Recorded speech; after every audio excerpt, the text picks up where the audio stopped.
పరిశుద్ధ గ్రంథము నుండి 116వ కీర్తన 7వ వచనం. నా ప్రాణమా, యెహోవా నీకు క్షేమము విస్తరింపజేసి ఉన్నాడు. ఈ దినాలలో మానవుడు బయటికి వెళ్ళి ఇంటిలోకి రావడము గగనమైపోయింది. ఎందుకంటే పలు రకాలైన ప్రమాదాలకు గురి అవుతున్నాడు. కానీ కాలేబు దేవుణ్ణి స్తుతించాడు. ఏమని స్తుతించాడు? యెహోషువ గ్రంథం 14వ అధ్యాయము 8, 9 వచనాలు. యెహోషువ గ్రంథం 14వ అధ్యాయము 8వ వచనం ప్రారంభం. నాతో కూడా బయలుదేరి వచ్చిన నా సహోదరులు జనుల హృదయమును కరగచేయగా నేను నా దేవుడైన యెహోవాను నిండు మనసుతో అనుసరించితిని. ఆ దినమున మోషేకి చేసి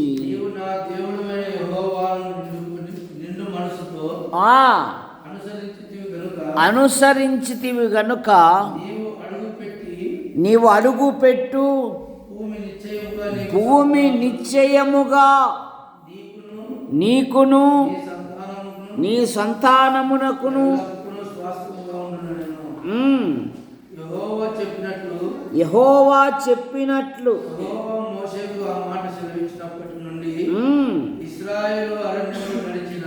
ఈ 45 ఏండ్లు సజీవునిగా కాపాడి ఉన్నాడు. ఇదిగో నేనిప్పుడు 80 ఏండ్ల వాడను. మోషే నన్ను పంపినప్పుడు నాకెంత బలమో నేటి వరకు నాకంత బలం. యుద్ధము చేయటం కానీ వచ్చుచూ పోవుటకు కానీ నాకెప్పటి ఇట్లు బలమున్నది. నన్ను సజీవునిగా కాపాడిన దేవుడు అనే మాట మనం చూస్తాం. నాతో వచ్చిన సహోదరులు జనుల హృదయములను కరగజేశారు. మనం ఎక్కడికి వెళ్తామండి? మన చేత అవుతుందా? అక్కడ నెఫీలులనే బలాఢ్యులున్నారు. వాని దగ్గర పోయి నిలబడితే నేను మిడత మాదిరిగా కనబడినా. మనంగిన చిక్కినామనుకో బజ్జి చేస్తారు సరే. కానీ కాలేబు యెహోషువ ఏమన్నారంటే, దేవుడు మనయందు ఆనందించిన ఎడల ఆ దేశము మనదగును. సరే, గోత్రానికి ఒకరి లెక్క 12 మందిని పంపితే ఆ కాలంలోనే 10 మంది ఒక గుంపు అయినారు, 2 ఒక గుంపు అయినారు. ఇప్పుడు అనేక గుంపులు కావడం గొప్ప సంగతి ఏం కాదు. వారు ఎక్కడున్నారు? ఇశ్రాయేలులతోనే ఉన్నారు, ఇశ్రాయేలుల మధ్య ఉన్నారు. కానీ కాలేబు యెహోషువ వారి సనుగులు అంటించుకోలేదు. వారు నిండు మనస్సుతో దేవుని వెంబడించారు. ఈ అరణ్యములో మనం వెళ్ళిన ప్రజల మధ్య మనలను కాపాడిన దేవుడు అంటాడు. 23వ అధ్యాయములో యెహోషువ, మనం వెళ్ళిన ప్రజల మధ్య మనలను కాపాడిన దేవుడు అనే మాట మనకు కనబడుతుంది. 23వ అధ్యాయము లేదంటే 24వ అధ్యాయము 17వ వచనం, ఐగుప్తు దేశమును దాసుల గృహములో నుండి మనలను మన తండ్రులను రప్పించి మన కన్నుల ఎదుట ఆ గొప్ప క్రియలు చేసి మనము నడిచిన మార్గమంతటిలోనూ మనం వెళ్ళిన ప్రజలందరి మధ్యను మనలను కాపాడిన యెహోవాయే మన దేవుడు. మనం వెళ్ళిన ప్రజల మధ్య నిన్ను కాపాడువాడు కునకడు, నిద్రపోడు. ఇదిగో ఆయన నన్ను సజీవునిగా కాపాడి ఉన్నాడు. ఒకసారి లోకం వైపు కన్నులు పెట్టి మనము 3 కరోనాలను జయించాం. ఎన్ని కరోనాలను? 2 అనుకోండి, 3వది వచ్చినట్టుగా వెళ్ళిపోయింది. ఆ 2 కరోనాల చరిత్ర చూస్తే భూమి మీద వేలాది మంది విడిచి వెళ్ళిపోయారు.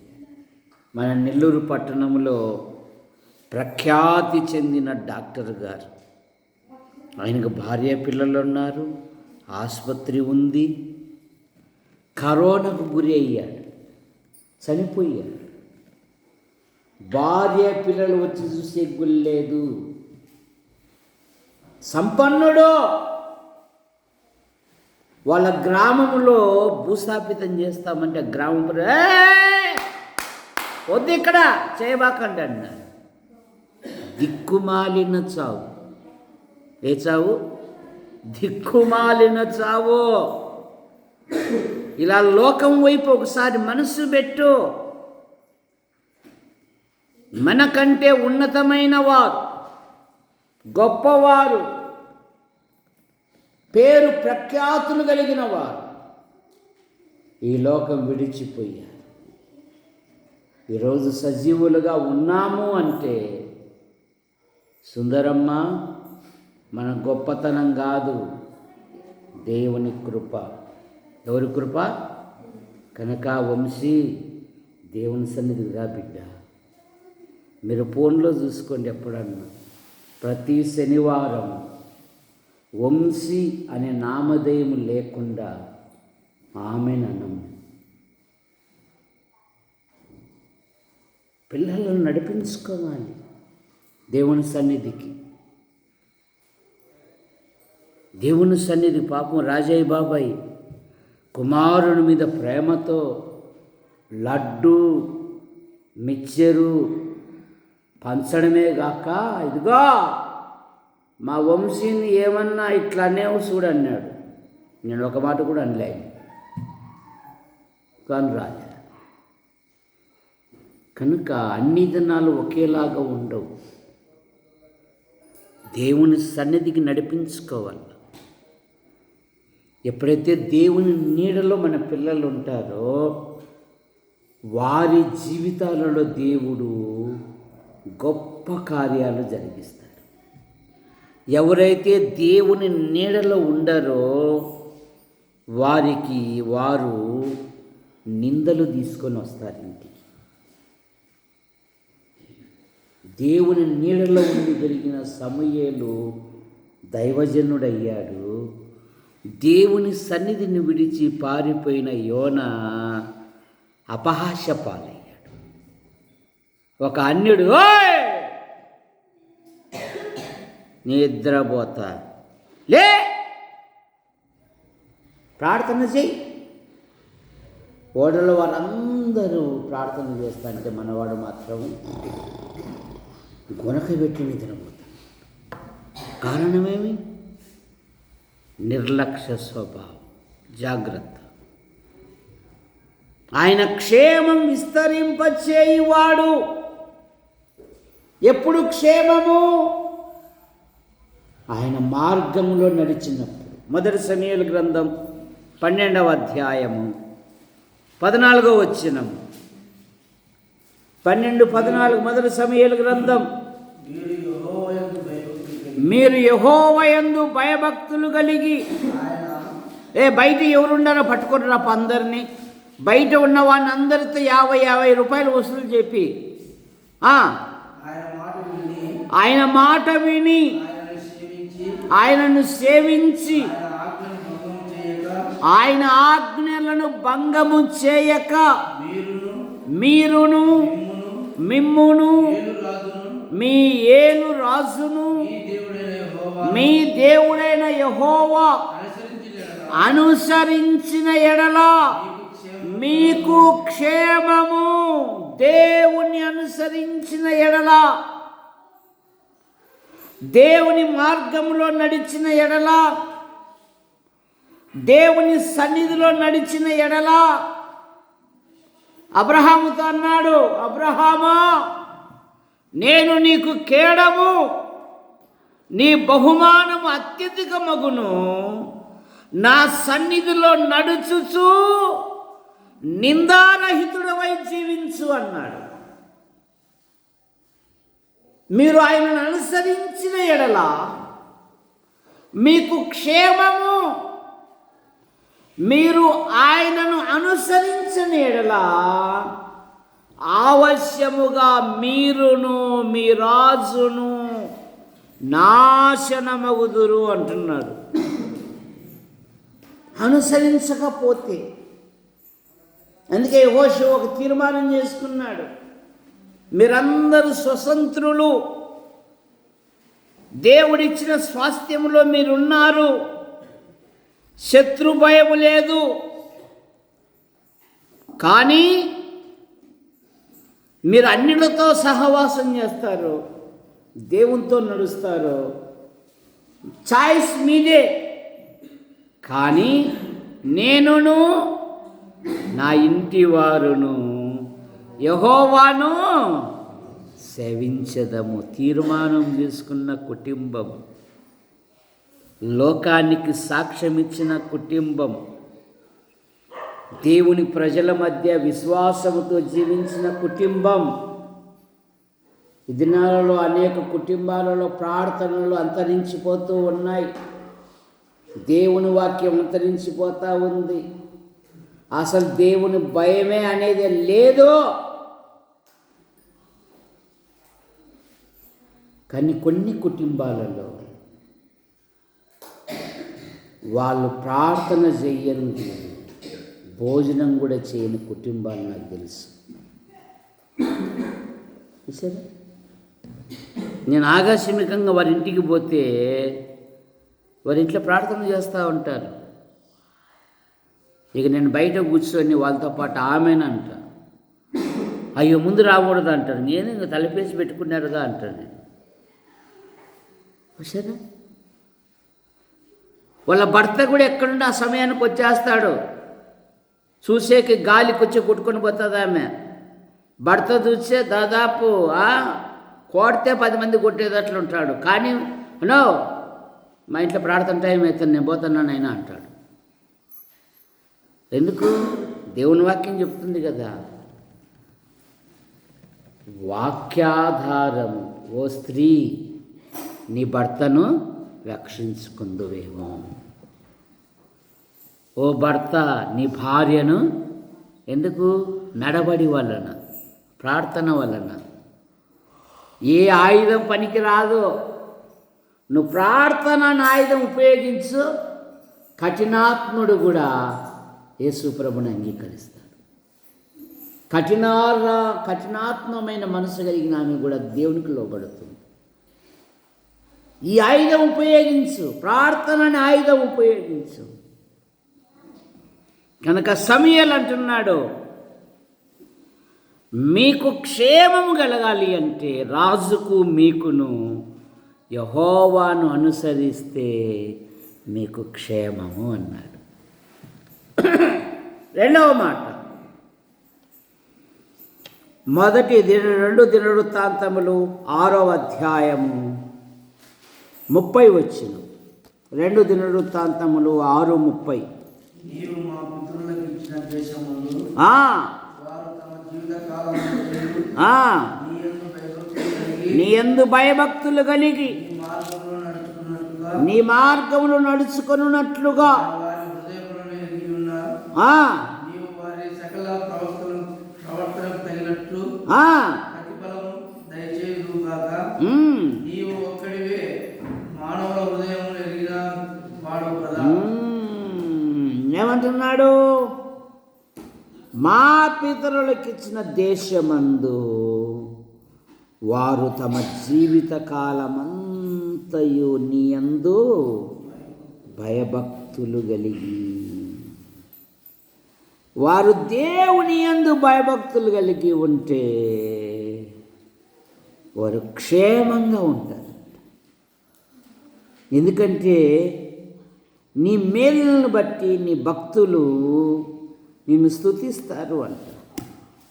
3వ క్షేమం 122వ కీర్తన 7వ వచనం. యెరూషలేమా 122:7 నిన్ను ప్రేమించు వారందరూ వర్ధిల్లుదురు, నీ ప్రాకారములలో నెమ్మది గలదు, నీ నగరులలో క్షేమముండునుగాక. నా సహోదరుల నిమిత్తము నా సహవాసుల నిమిత్తము నీకు క్షేమము కలుగునుగాక అని నేనందును. మన దేవుడైన యెహోవా మందిరం నిమిత్తము నీకు మేలు చేయ ప్రయత్నించదను. నేను మేలు చేస్తానంటున్నారు రాజుగారు. నీ నగరులలో క్షేమముండునుగాక. ఆయన ఏర్పరచు కోరుకుని వారు కూడా క్షేమంగా ఉంటారంట. 106వ కీర్తన 4వ వచనం. 106వ కీర్తన 4వ వచనం. యెహోవా నీవు ఏర్పరచుకొనిన వారి క్షేమమును నేను చూచుచు నీ జనులకు కలుగు సంతోషమును బట్టి నేను సంతోషించుచు నీ స్వాస్థ్యమైన వారితో కూడి కొనియాడునట్లు నీ ప్రజల యందు నీకున్న దయ చొప్పున నన్ను జ్ఞాపకమునకు తెచ్చుకును. నీ జనులకు కలుగు సంతోషమును బట్టి నీవు ఏర్పరచుకొనిన వారి క్షేమమును చూసి నేను సంతోషించున్నట్లు. తన ప్రజలకు ఆయన క్షేమమిచ్చే దేవుడు, క్షేమం కలగజేసే దేవుడు. తన ప్రజలకు ఆశ్చర్యకరంగా 37వ కీర్తన 11వ వచనములో దీనులు క్షేమము కలిగి సంతోషిస్తారు. ద్వితీయోపదేశకాండం 4:41 తన ప్రజలకు ఆయన క్షేమము కలగజేయువాడు. 72వ కీర్తన 15వ వచనములో నీ ప్రజలకు ఆయన క్షేమమిచ్చువాడు. సహోదరులారా, మీ అందరికీ వందనాలు. రేపు ఉదయం 10 నుండి 1 గంట వరకు ప్రత్యేకమైన కూడిక ఉంటుంది. ప్రేమ విందు కూడా ఉంటుంది. అందరు వినండి, నా వైపు చూడండి. సండే స్కూల్ పిల్లలు, యవనస్తులు, కుటుంబీకులు, సహోదరులు అందరూ వచ్చి ఆ ప్రేమ విందుకు సిద్ధపరిచే ఆహార పదార్థాల కొరకు ప్రతి ఒక్కరూ వచ్చి సహాయపడాలని 2 చేతులు జోడించి యేసుక్రీస్తు నామములో మీకు మనవి చేయిస్తున్నాను. అందరు రండి. దేవుని సన్నిధిలో దేవుని వాక్యముతో పాటు ప్రేమ విందు ఉంటుంది. దేవుని సన్నిధిలో సంతోషిస్తాం కనుక మీరందరు రండని రెండోసారి కూడా చేతులెత్తి మొక్కుతున్నాం. అందరూ వచ్చి సహాయం చేయండి. మీ అందరికీ వందనాలండి. ప్రార్థన చేసుకుందాం. ప్రేమించిన మా తండ్రి, మీ నామాన్ని బట్టి మీకు వందనాలు చెల్లిస్తున్నా. యాడికి క్రైస్తవ కూడిక గృహం చేర్చబడిన ప్రతి కుటుంబాన్ని బట్టి మీకు స్తోత్రం. గత సంవత్సరాలన్నీ మీరు కాపాడి నూతన సంవత్సరాన్ని బహుమానంగా ఇచ్చి మొదటి దినమున మీ ఆవరణములలో ఒక్క దినము గడుపుట 1000 దినముల కంటే శ్రేష్టం గనుక మా జీవిత కాలమంతా ఈ విధంగా మీ సన్నిధిలో గడుపుటకు సహాయం దయచేయండి. ప్రతి కుటుంబాన్ని ఆశీర్వదించండి. ప్రతి కుటుంబములో ప్రతి విధమైన అవసరాలు మీరు తీర్చండి. యేసు ప్రభువా, మీకు వందనాలు చెల్లిస్తున్నా. ఈ నూతన సంవత్సరములో ప్రభుత్వ శాఖల్లో, ప్రైవేటు సంస్థల్లో వ్యక్తిగతంగా ప్రయాసపడుతున్న ప్రతి వారిని దీవించండి. ఈ నెల 6 నుండి పాలుకు CA పరీక్షలు ఉన్నాయి. అలాగే తన ఫ్రెండ్కి కూడా ఉన్నాయి. దీవించండి. ప్రతి పరీక్షలలో మంచి ఫలితాలతో పాస్ అవునట్లుగా మీ కృపను దయచేయండి. DSC ఆయా పరీక్షలు రాసిన బిడ్డలు కూడా దీవించండి. మంచి ఫలితాలతో పాస్ అవునట్లుగా మీ కృపను దయచేయండి. సండే స్కూల్ కార్యక్రమం దినదినము క్షేమాభివృద్ధి చెందుటకు కృపను దయచేయండి. యేసు ప్రభువా, మేడం కుటుంబాన్ని కూడా దీవించండి. పురుషుల బాత్రూమ్ విషయంలోనూ, పైన రేకుల షెడ్డు నిర్మాణం విషయంలోనూ, ముందర మందిర స్థల విషయంలో కూడా అద్భుతమైన సహాయం పెడతాయి.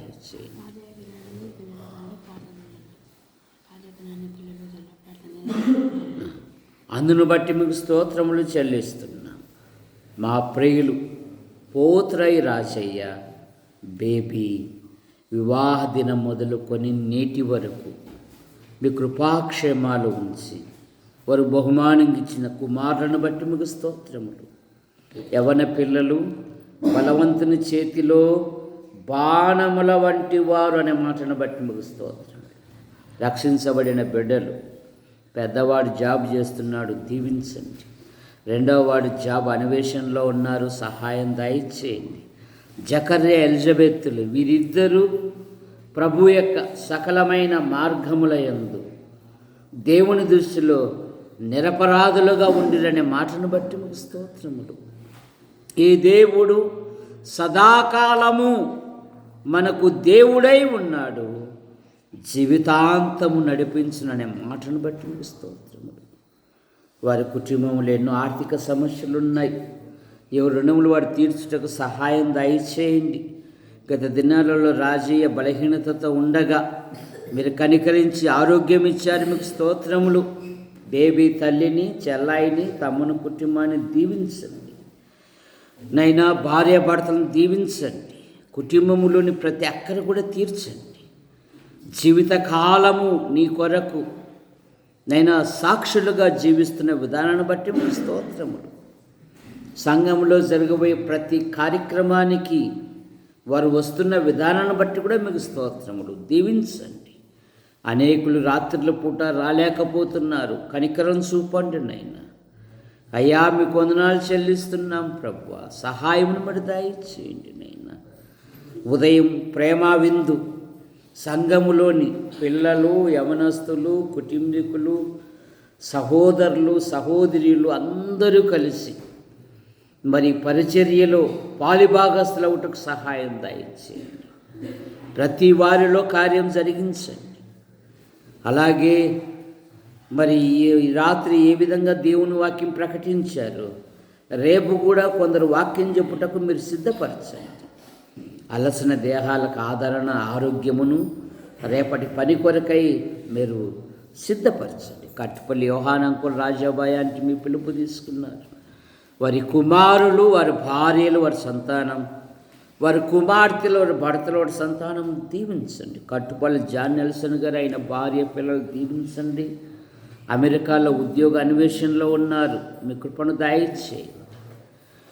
కట్టుపల్లి పాల్ గారు అయిన భార్య పిల్లలు, ఆసుపత్రి స్టాఫ్ను, టీవీ పరిచయం దీవించండి. ఆయన భార్య గర్భవతి నైనా కానుపు విషయంలో ఏ విధమైన తొందరలు ఏర్పడకుండా సుఖప్రసవాన్ని దయచేయండి.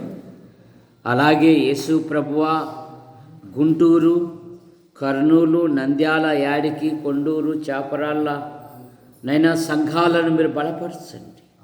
సంఘాలు ఉంటున్న సేవకులను దీవించండి. పెనుమాక డేవిడ్ గారు తల్లి మీ వద్దకు చేర్చబడింది, కుటుంబానికి ఆదరణ దయచేయండి. శ్రీరామూర్తి గారికి ఉంటున్న ప్రతి బలహీనత మీరు ముట్టి స్వస్థపరచండి. కుమార్తెలు, కుమారుని దీవించండి. ఎన్ఎం జోసఫ్ గారు స్టంట్ వేయబడింది, మీరు ముట్టి స్వస్థపరచండి. సుదర్శన భార్యకు ఆపరేషన్ అయింది, చక్కని చూపు దయచేయండి, మంచి ఆరోగ్యం దయచేయండి. సుభాష్ కంటి ఆపరేషన్ జరిగింది, మీ కృపను దయచేయండి. యూట్యూబ్ ద్వారా వీక్షిస్తున్న ప్రతి వారిని దీవించండి. ఈ సేవలో మా కొరకు ప్రార్థిస్తూ, సేవలో ఆర్థికంగా సహాయపడుతూ నైనా ప్రోత్సహిస్తున్న విధానాన్ని బట్టి కూడా మీకు స్తోత్రములు. దీవించండి అయ్యా, మీకు వందనాలు చెల్లిస్తున్నా. యవ్వన పిల్లలు ఉన్నారు, ఉన్నతమైన చదువులు చదివారు, ఉద్యోగ విషయాలలో, వివాహ విషయాలలో అద్భుతమైన కార్యాలు జరిగించండి. ఈ నెల 28, 29 జెస్సీ వివాహం మరి ఆశ్చర్యకరంగా జరుగుటకు మీ కృపను అనుగ్రహించమని అడుగుతున్నాను. యేసు ప్రభువా మీకు వందనాలు చెల్లిస్తున్నా. ఇలాగ అన్ని విషయాలలో మాకు ఇమ్మానుయేలుగా ఉండి నడిపించండి. దేవుని వాక్యాన్ని ప్రకటించిన సహోదరులను బట్టి మీకు స్తోత్రములు, పాటలు పాడిన సహోదరులను బట్టి మీకు స్తోత్రములు, ప్రార్థించిన సహోదరులను బట్టి మీకు స్తోత్రములు. అయ్యా, ప్రతి వారిలో మీ గొప్ప కార్యాలు జరిగించండి. ఎక్కడ ఉండినను దేవునికి, దేశానికి ఉపయోగపడే ఒక బలమైన వ్యక్తులుగా తయారు చేయండి. ఇది ఒకటే కాకుండా అనేక స్థలాలలో సంఘాలు ప్రారంభించడానికి మీ కృపను దయచేయండి. ఇలాగ అన్ని విషయాలలో మహిమ పొందండి. మా మండలము, మా తాలూకా, మా జిల్లా, మా తెలుగు రాష్ట్రాలు, దేశాన్ని, ప్రపంచాన్ని దీవించండి. పాలన చేయు అధికారులు, అనధికారులను దీవించండి. చక్కగా పాలించినట్లుగా మీ కృపను దయచేయమని ఆశీర్వదించు హస్తాలకు అప్పచెప్పుకుంటూ యేసు ప్రభు నామములు ప్రార్థిస్తూ బయలుదేరుతున్నాం తండ్రి. ఆమేన్. మీ అందరికీ నూతన సంవత్సర శుభాకాంక్షలు.